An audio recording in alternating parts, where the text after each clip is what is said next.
We all know that there is a mind-body connection, but what exactly does that mean?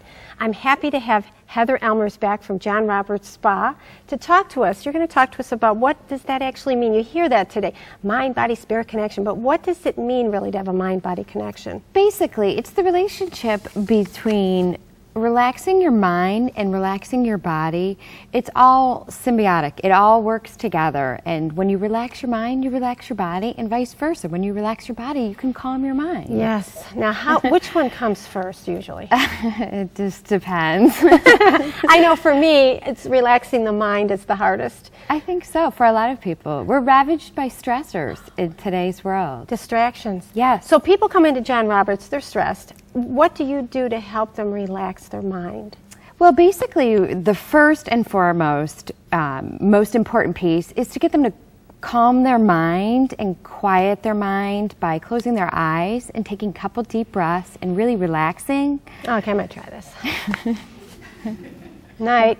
No, I'm sorry. No, that, just closing your eyes, you get rid of the distraction. That's right. And just focusing on your breath really helps you release a lot of the tension that you've been holding. You may not even realize that you have been carrying this around. This is nothing to be proud of, but I can hold my breath underwater for like a minute, 20 seconds. Great, huh? Not so good. No, yeah. Because you don't get the oxygen to the brain, and I find myself holding my breath just automatically. Right, right. So what other kinds of things can you do to help people at John Roberts? Well, definitely the power of touch is really huge. I mean, that is a definite big plus with calming your body and calming your mind. We definitely cater each service to the individual needs of the person and, where they're feeling this stress. I mean, some people carry it in their head, neck, and shoulders, mid-back, low back. Typically, a lot of women carry head, neck, and shoulder. Right. You know what else is going on is we're all sitting by the computer doing this. Absolutely. So that's why this is going on. Absolutely. So you do this really cool thing where you talk about natures.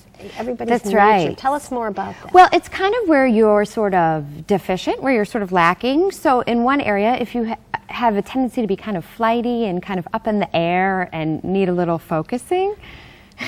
I'm Ayurvedically, I'm air. Right, right. Okay. There's a lot of oils and different pressure points and things that we can do to calm that. Okay. And help bring that back into balance, because that's what we're all sort of striving for. And isn't that what nature's about anyway? Right. Right. So picture this. I come into your salon and I go, I'm air. Okay, right. Help me. Right. I feel like I'm lifted off the ground. I'm spacey. I'm just, not all the time, but on a certain day I might be like, so would you say, here, pick out these certain aromas? Or? And basically, your body has a tendency to choose the aroma that is right for you. Really? Yes, it's a smart system. How does that work? Now, you've got some. Is that what you've got here as aromatherapy? I do, yes, for the three different natures. And what are the three natures? The three natures are the infinity in air, and the water, earth, and then what we call like a fire, which is a more sensitive. Now, what's the difference between, I can figure out the earth, my husband, by the way, is earth, and I'm air, but what is fire? Fire has a tendency to be people who are a little more sensitive. Oh. You have to really kind of be careful. It's a lighter pressure, and you have to be careful with the products you use. Okay. Definitely. So people come in, they get a massage, they pick their aromatherapy, you figure out what their nature is, that helps you figure out what points to touch on them. Book me. What do you got going for next week? Okay. So if you're feeling stressed, who isn't, you'll want to give John Roberts a call, because this is a really neat thing that they do. Their number is 216-839-4850, and your website is johnrobertsspa.com. Heather, thank you so much for coming back. Stay tuned. We have the next segment coming right up. Next, we'll list the questions to ask to find out if your realtor is the real deal. Then, you want to travel with your gal pals, but that means leaving hubby at home. Coach Kathy has tips on taking separate trips.